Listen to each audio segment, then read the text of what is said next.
Wachno donjo kare kendo wawinjo wach. Albert Ojonyo, Director mar Kenya National Chamber of Commerce and Industry, Kiwasco kod NOCK. Albert Ojonyo, piny luo chom kanye. Bang'e wabro kawo break moro matin, eka bang'e wabro gomba kakae kiwan ka mbele kani to piny luo chom kanye. To wang'eyo ni to be wanyalo bedo thuolo mar mbaka nikech mbaka ni chal ka gima osechako setore piny luo mangima. Erokamano Albert, thuolo mari. Erokamano Victor kod team mar Ramogi. Mokwongo adaka thuolo ni mondo agonu erokamano kuom paro mondo ubi Kisumo kendo mondo ugo mbaka gi joluo kwang'eyo ni to which way Luo community. Mano penjo maber Victor, aparo ni wasewuoyo maber kendo awinjo ka jowete osewuoyo, but aparo ni nitie gimoro ma wiwa wilgo nikech kipenjo ni joluo dhi kanye. We are not only okwalos mana nikech politics kende, okwawach politics kende, wawacho ni to ngimowa kaka joluo wadwa dhi kanye ka nyocha jatendwa mane waluoro Raila Amolo Odinga osenindo.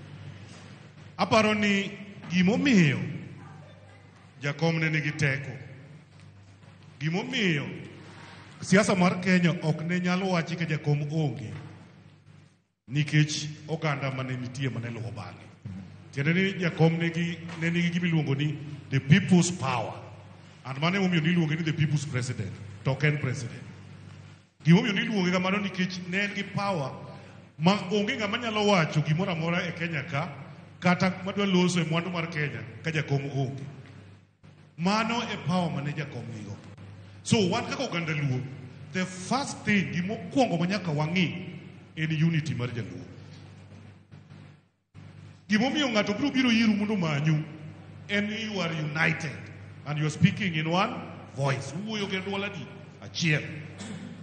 Mane momiyo ibiro manyu nikech ung'eyo ni ng'ata ng'ata madwa bedo jatelo e Kenya ka, nikech ung'eyo ni mwandu mar piny ipogo politically. Siasa e kama ipoge mwandu mar piny, to mwandu mar piny ni ma ji laro. Mondo mi ng'ato neu biro neno ni ang'o ma obiro yiru to unu kelo ne kaka oganda.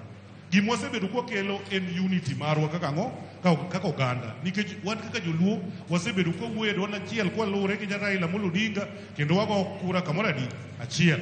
To mane power momiyo jogi dwarowa.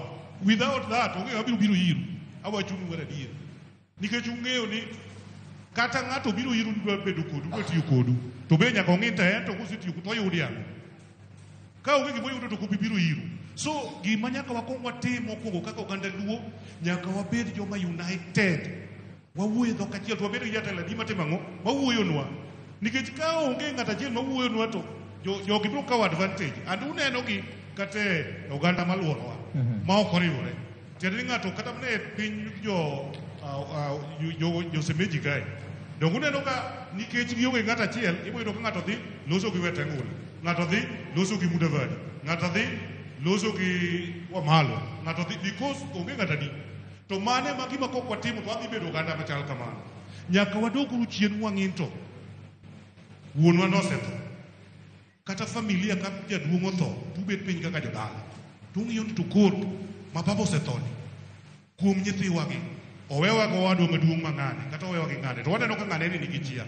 In ma koro dwani ibed jatelo mar ang'o mar familia ni, to koro duto weche duto te ma wan go wawacho ne. Awinjo ka jomoko penjo maber, kendo ng'ato penjo moro maber kabisa ni wan gi miluongo ni duol, ang'o ma giyalo ga to be gimiyowa report gik ma giyalo. That's a very good question Victor.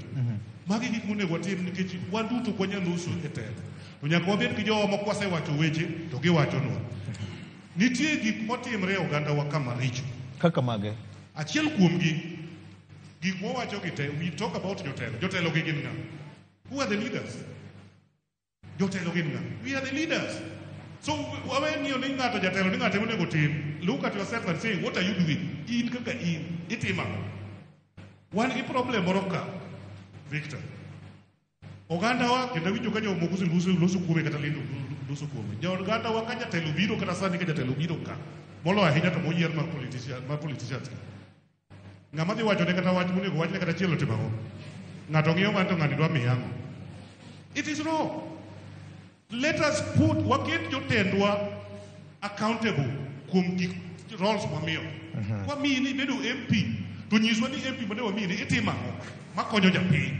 Ok ni kisebiro tediyo mjumbe kamoro kose miyano fumara rea dek inidhi tabu ni jato kuditi mango pudidum. So nyaka wabed joko moko ma kieto jotelo to task mondo wapenji gini to kane wayiri isetima ngo.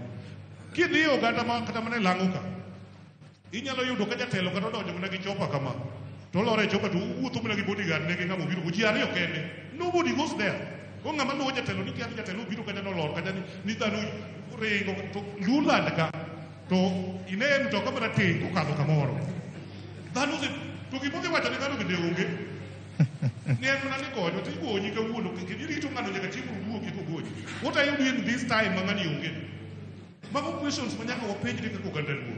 Koro ana nyalo wacho dala. Jakom no sene. En gima lit kendo wewa ko kwang'eyo kumoro madhi. To gima dier ni jakom ngama noyiero mondo bedi kingpin ne timango ne onge. Jakom no wuok mana kende. Nyasaye biro kelo ng'ato kendo. Kik wachante gi jok mawacho ni adwa bedo kingpin. Idwa bedo kingpin, jakom to ngama noyiero. Erokamano. In bende biro timo na gik moko mitimo maber mondo jopuonje moro noneni ni in kingpin. We nyiso wa ni idwa bedo kingpin. Erokamano. Kingpin biro biro kende. To mogik, Victor, en adier ni jakom no wewa sirikal. Ber. Jakom wewa sirikal, gima wadwaro kar sirikal ka nipoge mwandu. To gima walaro ga Kenya ka en bede mesa mitimo ang'o mipoke. Jowa moko koro ni kacha. Gima watimo waweuru compete, waweuru gore ni ka ng'ato ni kacha to koko timo gimoro to in idwa mani goye.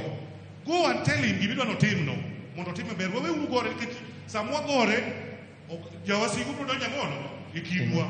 Wawacho kwa mos kata ka ng'ato moro dhi maber marach waluongi wanyise.